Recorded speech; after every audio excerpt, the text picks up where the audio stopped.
Bonjour, aujourd'hui avec nous, Carl Etu de l'Association catholique d'aide à l'Orient. Carl, bonjour. Bien, bonjour. Carl, vous êtes venu nous entretenir un peu du sort des chrétiens d'Orient.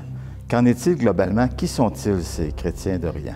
Vous savez, les chrétiens d'Orient, ce sont les premiers chrétiens qui sont issus des apôtres, du temps de Jésus, les apôtres. Et quand on regarde ça un petit peu, il y a 2000 ans, l'apôtre Marc, par exemple, est allé en Égypte. Et à partir de là, la première communauté en Égypte s'est formée. Et aujourd'hui, on a la grande Église copte, 2000 ans plus tard, qui est encore très, très vivante, encore très forte, malgré les difficultés qu'elle peut vivre dans ce pays. On pense à l'apôtre Thomas, le Thomas qui doutait Jésus, qui après la mort de Jésus et tout, est allé faire sa part et passé par la Mésopotamie. En Mésopotamie, des premières communautés chrétiennes se sont formées. Aujourd'hui, en Irak, on connaît les églises assyriennes et les églises chaldéennes. Et ensuite, Thomas est allé en Inde, et de là est issu des grandes églises Syro-Malabar et Malankara, qui s'appellent évidemment les églises de Saint Thomas. Alors, juste en soi, on peut voir que les chrétiens d'Orient ont joué un rôle important, que ce soit l'Église maronite qui a eu son départ au 4e siècle, l'Église éthiopienne au 4e siècle également, ou est-ce que l'Arménie a été le premier pays à adopter la chrétienté au 3e siècle. Alors, toutes ces églises ont joué un rôle très important, ces premiers chrétiens. Et encore aujourd'hui, elles sont présentes au Moyen-Orient, en Inde, que ce soit aussi en Ukraine, l'Europe de l'Est et aussi l'Afrique de l'Est, en Éthiopie et en Érythrée. Mais plusieurs d'entre elles vivent des moments très difficiles présentement. Oui. Et c'est de là que nous les appuyons. Donnez-nous un aperçu de ces instants difficiles. On sait qu'il y a véritablement une crise pour plusieurs pays d'Orient. Oui, si on regarde en particulier le Moyen-Orient, vous savez, depuis l'invasion en 2003 de l'Irak par les États-Unis et la Grande-Bretagne, ça l'a totalement déstabilisé. D'ailleurs, le pape maintenant, Saint Jean-Paul II, avait bien dit à George Bush, vous allez ouvrir une boîte de Pandore, vous savez comment l'ouvrir, mais est-ce que vous allez être capable d'arrêter ça? Il était certainement prophétique parce qu'encore aujourd'hui, 16 ans plus tard maintenant, c'est très difficile en Irak, c'est très difficile partout au Moyen-Orient, surtout en Syrie également. Et qu'en est-il? Ouais, les chrétiens de l'Irak sont passés de 1,5 million d'habitants à 250 000. Alors, 1,2, 2,3 millions de chrétiens en 15-16 ans seulement ont quitté l'Irak, qui est quand même incroyable, qui a dévasté totalement cette grande église, l'église chaldéenne et assyrienne de l'Irak. Si on va en Syrie, la même chose, une guerre qui dure depuis 8 ans, qui a fait en sorte que la moitié des chrétiens, alors 1 million de chrétiens sur 2 millions en Syrie, a quitté.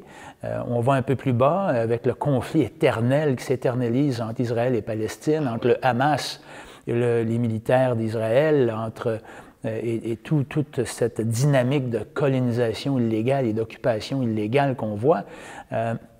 Les chrétiens qui étaient 20 % en 1948, lors de la création de l'État d'Israël, sont maintenant 1 % en Cisjordanie, dans les territoires palestiniens.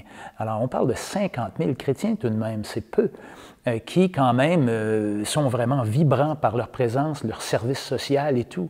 Mais ce sont que quelques exemples de grandes difficultés qu'on peut voir. On peut aller en Inde également, où le parti BJP, qui est un parti pro-nationaliste hindou, promouvoit l'Inde pour les hindous. Alors, ce qui veut dire que si vous n'êtes pas hindou comme tel, est-ce que vous êtes vraiment un Indien? Alors, ce qui arrive, c'est qu'il y a eu une augmentation incroyable au cours des 5 dernières années des attaques contre les chrétiens un peu partout en Inde. Ça a quadruplé les attaques qui ont eu lieu sur ces communautés.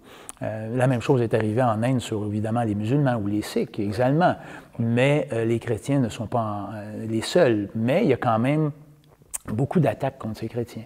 Alors, c'est juste ces milieux-là comme tels, on peut voir qu'il y a de grands défis présentement pour la survie même des chrétiens, au Moyen-Orient, en Inde également, et un peu partout.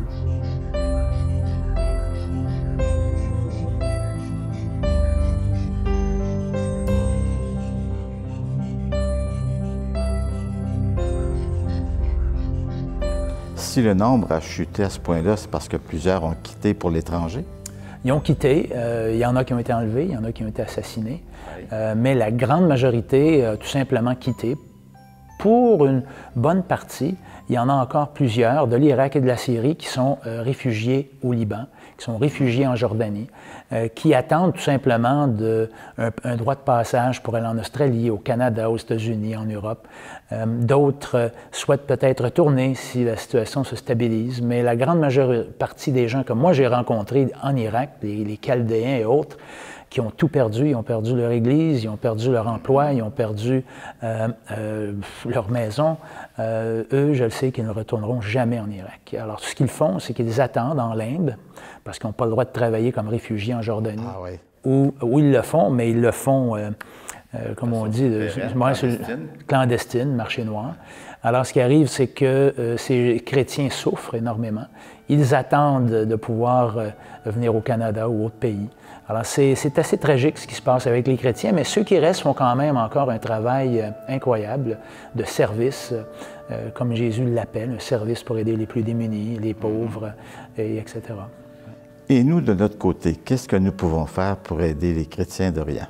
Bien, un, c'est d'apprendre qui sont les chrétiens d'Orient. Oui. Alors, c'est important, je crois, de mieux connaître. Moi, comme la plupart des gens au Québec, par exemple, on a peu connu qui étaient les chrétiens d'Orient, surtout l'Église de Rome. Je pense qu'il faut prendre le temps, quelques minutes, pour mieux comprendre qui sont-ils, que s'apercevoir que, oui, il y a des Arabes qui sont évidemment chrétiens. Encore aujourd'hui, souvent on pense que les Arabes sont musulmans, hein, mais c'est pas vrai, ils sont aussi chrétiens. Il faut apprendre que les chrétiens sont indiens aussi, que les chrétiens sont éthiopiens aussi, que les chrétiens sont ukrainiens. Et avec cette compréhension, peut-être mieux connaître leur situation. Des organismes comme la CNEWA, évidemment, c'est notre mission, c'est de développer des outils pédagogiques pour que les gens puissent prendre connaissance et aussi passer à l'action. Et c'est là que notre organisme invite les gens à passer à l'action, d'appuyer une panoplie de projets qui va aider au niveau pastoral les églises à être églises, la catéchèse, la formation, préparer un séminariste, préparer des religieux, religieuses, mais aussi l'aide humanitaire, le service de l'autre, qu'il soit chrétien ou pas. Pour pouvoir vivre dans la dignité. Et je crois que c'est ce message important que les chrétiens véhiculent au Moyen-Orient et partout qui amène les gens à une meilleure société. Parce que quand on vit dans la dignité, qu'on soit chrétien, qu'on soit musulman, qu'on soit hindou, bien, on vit beaucoup mieux en communauté. Et c'est la part des chrétiens.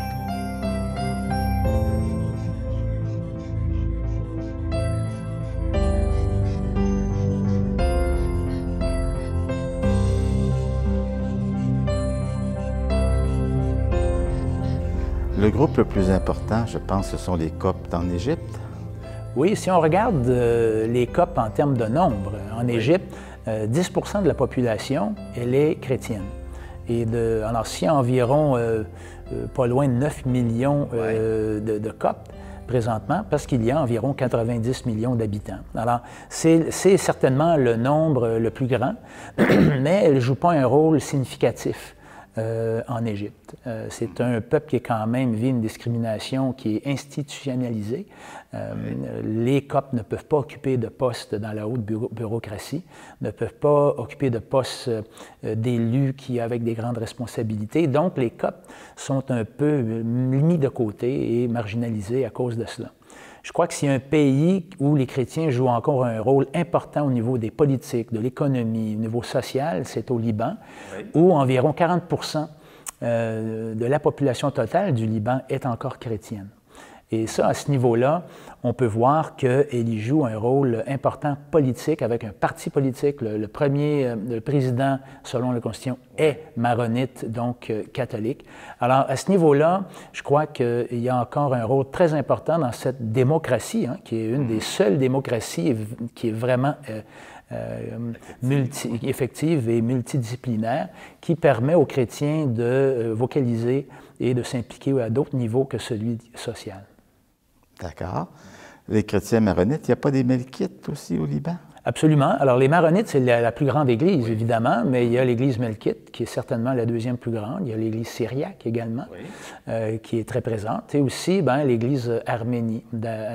Alors, vous savez, avec le génocide de 1915, les Arméniens avaient quitté la Turquie de l'époque à cause des grandes persécutions. Alors, plusieurs milliers, dizaines de milliers avaient été se réfugier au Moyen-Orient, dont au Liban. Et c'est pourquoi qu'on y trouve un patriarcat catholique arménien à Beyrouth même, au Liban. Bien, c'est déjà tout le temps que nous avons pour cette entrevue. Carl Létu, merci beaucoup. Bien, c'est un plaisir et j'invite les gens à nous visiter et en connaître plus à travers la CNEWA sur qui sont ces chrétiens mystérieux de l'Orient. On peut voir ça sur Internet? Absolument, la CNEWA.ca.